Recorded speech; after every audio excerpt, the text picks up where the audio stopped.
My fellow Americans, the war in Afghanistan is now over.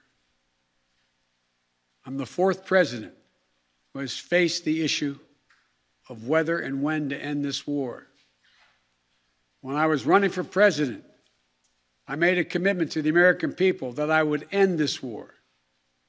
Today, I've honored that commitment. It was time to be honest with the American people again. We no longer had a clear purpose in an open-ended mission in Afghanistan. After 20 years of war in Afghanistan, I refused to send another generation of America's sons and daughters to fight a war that should have ended long ago. After more than $2 trillion spent in Afghanistan, a cost that researchers at Brown University estimated would be over $300 million a day for 20 years in Afghanistan, for 2 decades. Yes, the American people should hear this. $300 million a day for 2 decades. If you take the number of 1 trillion, as many say, that's still $150 million a day for 2 decades. And what have we lost as a consequence in terms of opportunities? I refuse to continue a war that was no longer in the service of the vital national interest of our people.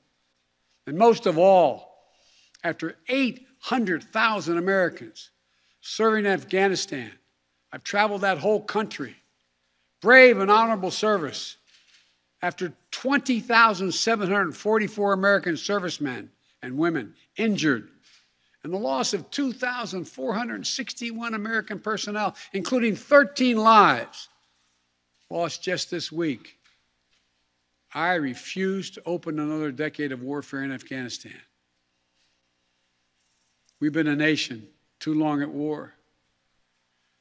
If you're 20 years old today, you've never known an America at peace. So when I hear that we could have, should have continued the so-called low-grade effort in Afghanistan at low risk to our service members, at low cost, I don't think enough people understand how much we have asked of the 1% of this country who put that uniform on, willing to put their lives on the line in defense of our nation. Maybe it's because my deceased son, Bo, served in Iraq for a full year. Before that, well, maybe it's because